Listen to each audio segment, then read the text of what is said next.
Hey everyone, welcome to my review of the Dragonfly 2-person tent made by NEMO. If you are new to the channel, hello and welcome. Hiking Nerd is about thoroughly field testing gear and sharing ideas to inspire your next adventure, so hit that subscribe button for more content. Okay, let's get into this review now. The Dragonfly is an ultralight, 3-season backpacking tent that comes in a solo model and a 2-person model. I'll be reviewing the 2-person tent, which weighs an additional 9 ounces over the 1-person tent, but comes with 50% more floor space and 100% more vestibule space. The NEMO Dragonfly is a fully freestanding, double-walled shelter with an asymmetric floor plan, 2 doors, and 2 generous vestibules. It uses a 15D nylon ripstop for the rainfly, a 20D nylon ripstop on the bathtub floor, and a 10D nylon ripstop and no-seam mesh for the remainder of the tent body. Both the fly and the floor have a 1200mm hydrostatic head, which is enough to keep you dry in the rain as long as you're camped on a porous surface. You can buy an 8-ounce 75D footprint separately to reduce wear on the bathtub floor, though I personally never use footprints as a general practice. In terms of durability, the 15D and 20D fabrics feel very thin to the touch, but are much tougher than they appear. I haven't had any durability issues so far, and expect this to hold up for the next several years. The Dragonfly sets up with 2 8.7mm pre-bent aluminum poles from DAC, and includes 8 generic aluminum Y stakes and a divvy stuff sack. To pitch this tent, you'll first connect the hub to pole to the 4 corners of the tent body and attach the clips to this pole. Then you'll run the cross pole over the main pole and secure them into the plastic sockets. Finally, throw the rainfly over the tent, connect the color-coded buckles, and tighten as necessary. Slip the cross pole into the sleeves on the rainfly, and then use 1 or 2 stakes on each side to tension at the vestibule.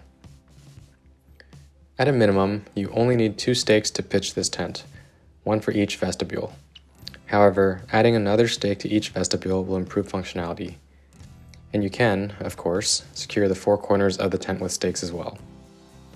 The rainfly has 3 guy-up points to reduce stress on the pole in high winds, but as this is a backpacking tent, it really isn't meant to handle sustained winds over 35 miles an hour. When pitched, the Dragonfly offers a 41-inch peak height and a floor that's 88 inches long. It's wide enough for 2 large sleeping pads since it measures 50 inches wide at the head and narrows to 45 inches wide at the foot. It also has 2 vestibules that offer 20 square feet of total protection. Now, let's talk about how much this tent weighs, which is actually more nuanced than just looking at the website specs and comparing it to other similar tents. Here's the breakdown of all the weights.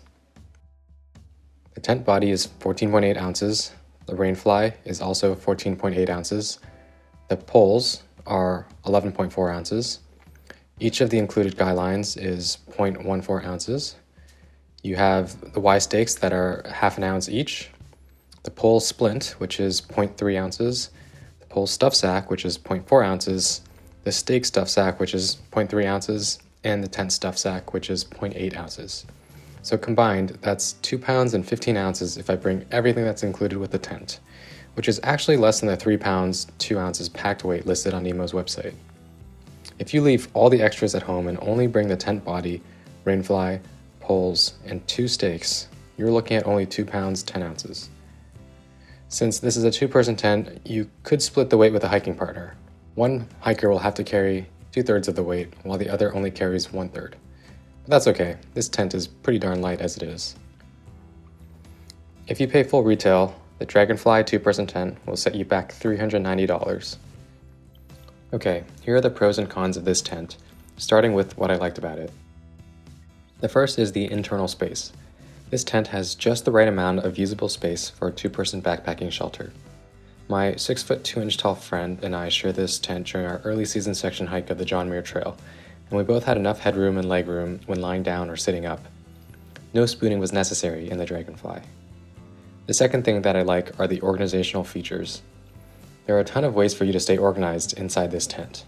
Each side of the tent has a large triangular mesh pocket, and if that's not enough, there's a huge gear loft overhead that you can use to dry out damp clothing or hold non-essentials. There are also loops inside the tent that you can use to string up more gear.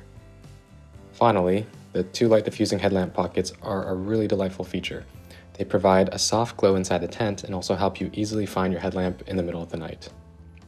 The third thing that I like is the easy pitch. It's incredibly easy to pitch this tent because of the color-coded poles and buckles. However, it does take a bit of muscle to get the cross pole tucked into the Dragonfly. I also like the large vestibules. This tent has wings. It's nice to see a tent that has vestibules which can hold a full pack without getting in your way. In fact, you could use one vestibule for 2 packs and boots, and then use the other vestibule for a furry friend. The fifth thing I like is the packed size. This tent packs down into a thin and long stuff sack and doesn't take up much volume in the pack. If you use the included divvy sack, you can compress the tent even further while storing the poles elsewhere.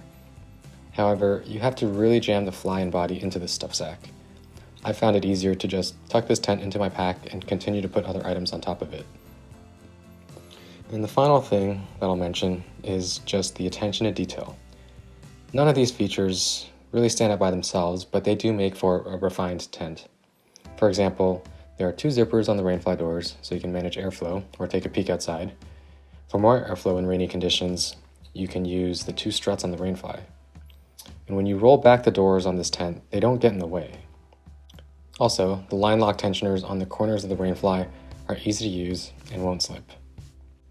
Rather than waterproof zippers, the Dragonfly uses a storm flap secured by Velcro, which makes opening and closing the door a lot easier to do from inside the tent. And speaking of waterproofing, the tent is fully seam taped, as you would expect. NEMO chose to use a black no-seam mesh on the top of the tent for better stargazing, and I've really enjoyed this. Finally, there are double-sided Velcro tabs on the Dragonfly to secure the poles in adverse conditions. This Velcro can be secured in any orientation, which makes a fussy task less of a pain. However, there are usually trade-offs made with tents, and these are some of the cons. The first is sleeping orientation. This tent is designed for 2 people to sleep shoulder to shoulder.